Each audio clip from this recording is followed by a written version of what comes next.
Good evening. Today, I would like to show you some questions and let's try to answer them. Straight away, I'll open the document. You may please look at question number 1.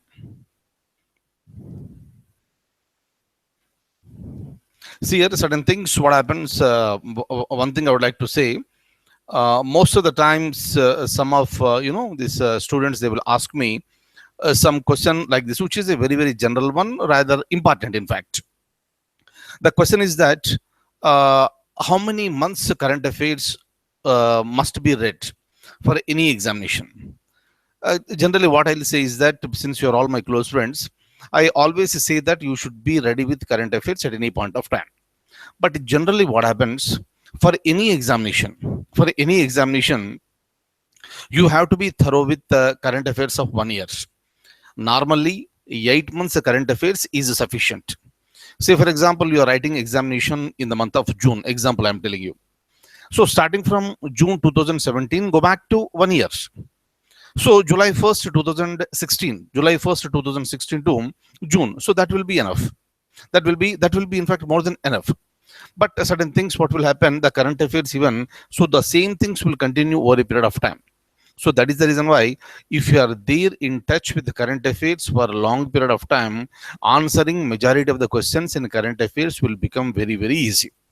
Right? It is not just useful for you at this stage as a students, but even after you become, government servant also, you please continue the habit of following the current affairs. So that will be really helpful to you, and you have to be in touch with the current affairs every time. Right. So now I would like to show you the document, and let me tell you once again. So please be thorough with the current affairs of 1 year. 1 year. 1 year means what? Starting from the date of examination, go back to 1 year. Right. Next. So I'd like to show you the question now. Kindly have a look at this. Look at this. Quit India to Swaraj to Suraj movement. Look at the question carefully. Quit India to Swaraj to Suraj movement was launched in the state of, very important one, it happened last year, that is 2016. Where did it happen? Was it in Gujarat, Rajasthan, Maharashtra, or Karnataka? Very important point. Please make a note of this. Option C is the answer. So, and the answer is Maharashtra. I am rolling it down. Okay, option C, Maharashtra is the answer. It happened in the year 2016, and it was launched against various social evils that are happening in the state of Maharashtra.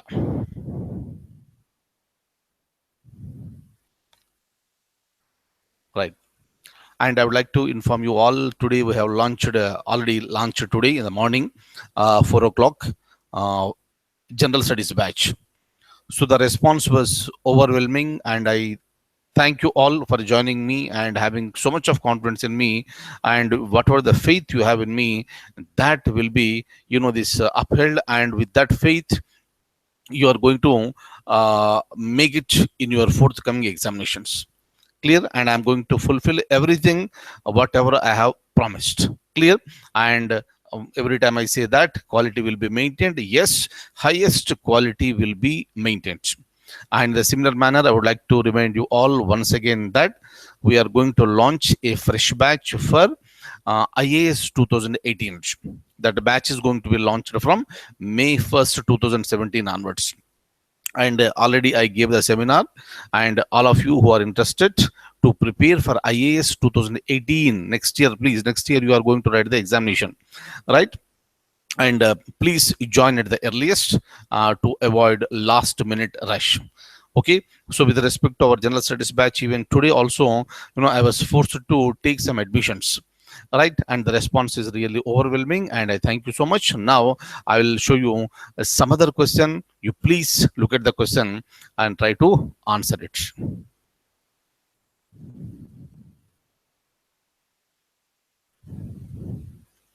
Look at this. This question, I already discussed this point with you. You already know the question and you also know the answer. Please answer it. Since GST is a very, very, very important aspect, definitely you are going to get the question. And very recently also, I told you that GST bills have been assented by the President of India, 4 bills, and GST is going to be implemented from July 1st, 2017 onwards. Okay, so in this one, one question, this information you already know. Majority of you can answer this question. Look at the question, please. Which of the following is the first state to ratify GST bill, goods and service taxes bill? Of course, now this GST bill became GST Act, as you all know. But which was the first state to ratify this? Was it Andhra Pradesh, Tamil Nadu, Assam, or Arunachal Pradesh?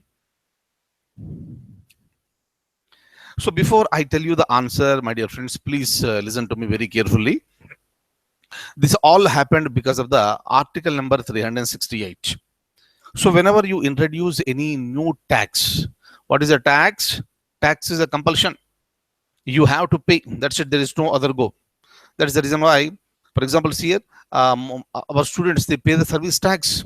So wherever we go out, we pay the service tax, and we people, we also pay the income tax. Your parents must be paying this income tax. Tax is a compulsion. Take it for granted, and that tax must be mentioned in the constitution. If it is not mentioned, then you can amend the constitution and insert that particular tax in the constitution. So that is the reason why in this particular manner, GST has been inducted into that has been added to the constitution by amending the constitution, right? But because this particular tax is federal in nature, once the bill was accepted by both the houses of the parliament, after that it has to be ratified by not less than half of the state legislatures, not less than half of the state legislatures. After that, it will go to the President of India, and the President gives the assent, and it will become the act. Then you will be notifying it, and you will be implementing it. Am I clear?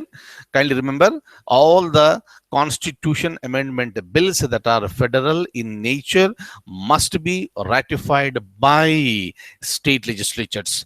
How many state legislatures? Not less than half of them state legislatures. Clear? Am I clear? So how do you ratify? By simple majority. That itself is enough. And after that, the president is giving the assent. It becomes an act.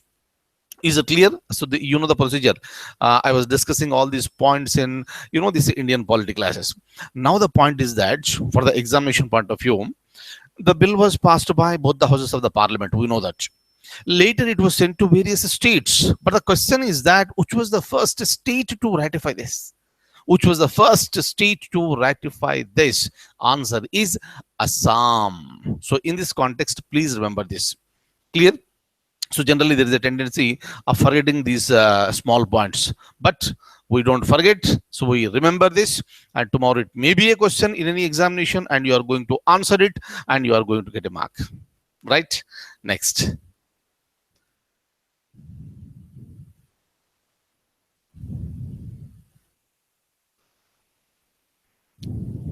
Okay.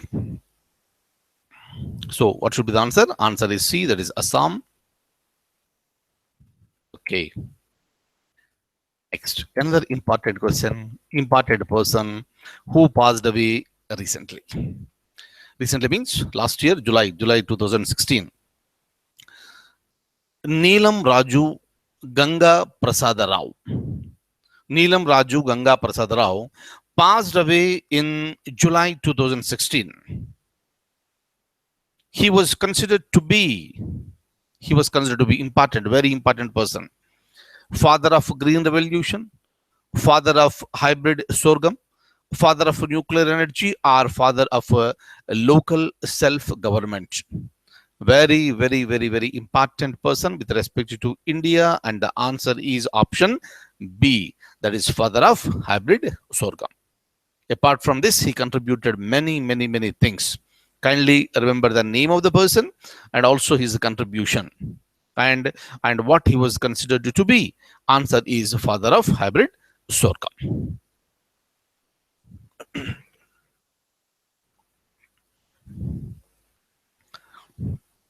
Clear?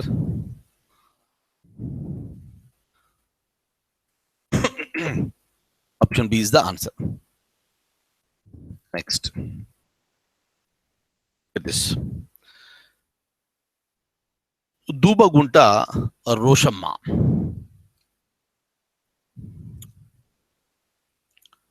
So kindly remember this one.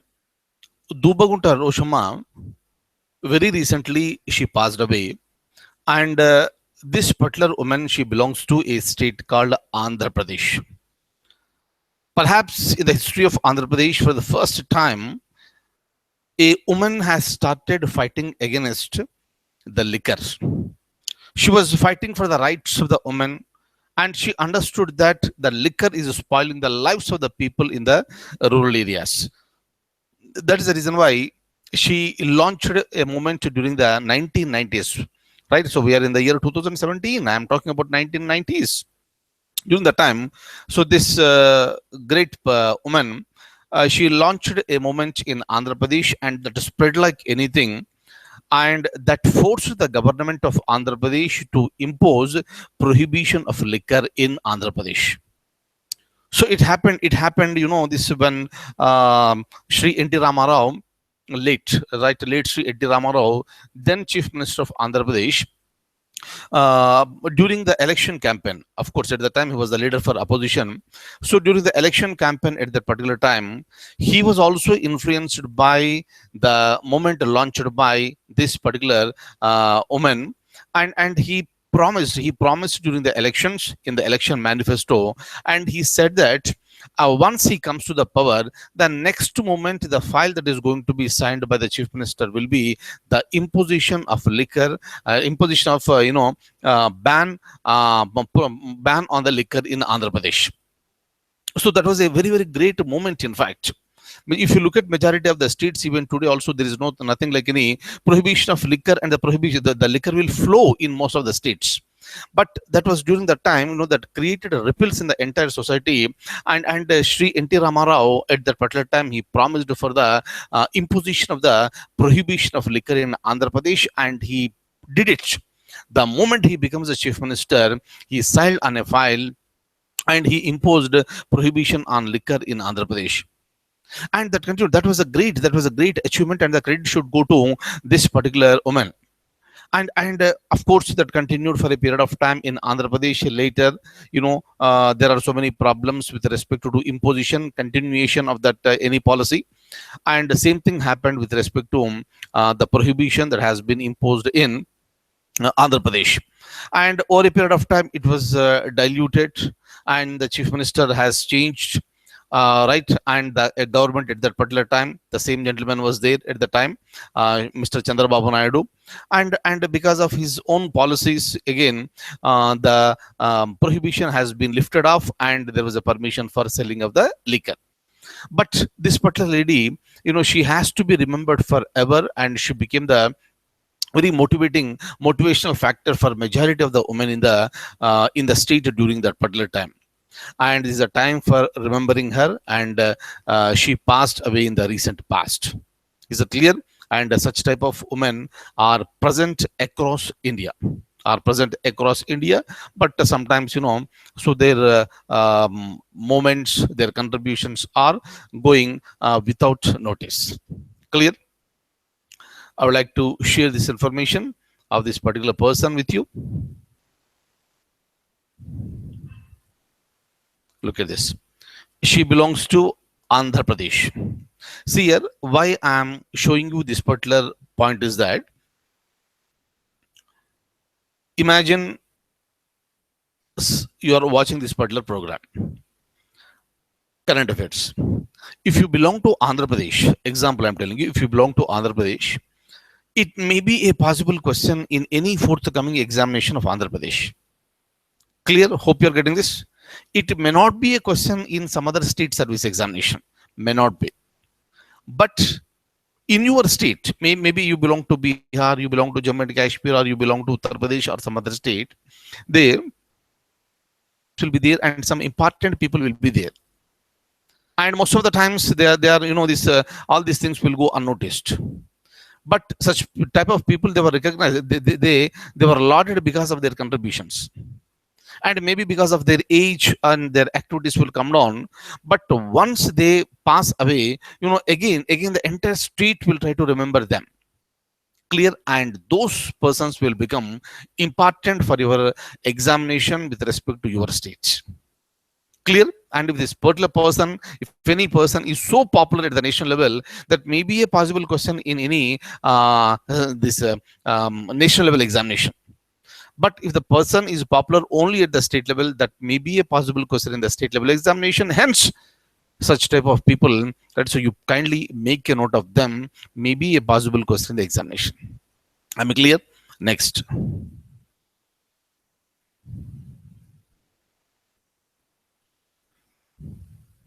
Look at this. She led anti-liquor movement in a small village of Andhra Pradesh state. It forced the government to ban alak in Andhra Pradesh, and that prohibition that was imposed by then government continued for a period of time. And of course, you have an article called Article number 47. Under article, what is Article 47? This is a part of the Directive Principles of State Policy, DPSP, and DPSP are non-justiciable in nature.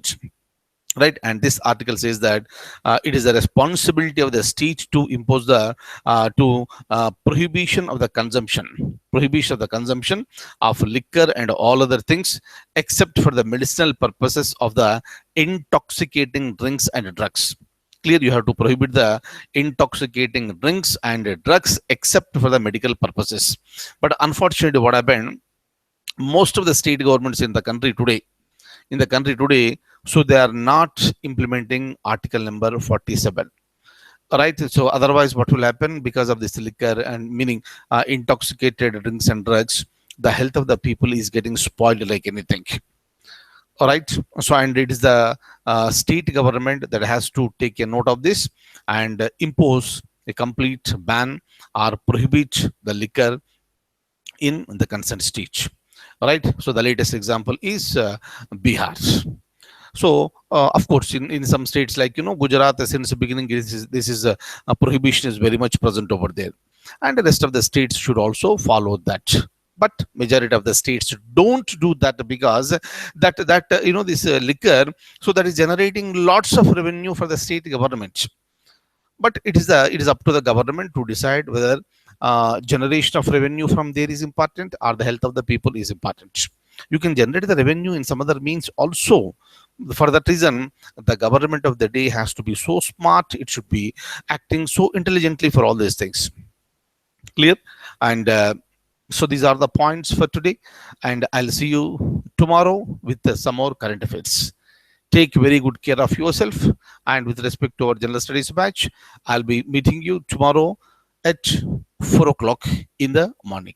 Thank you so much. Take very good care of yourself. Sleep well. Good night. Thank you.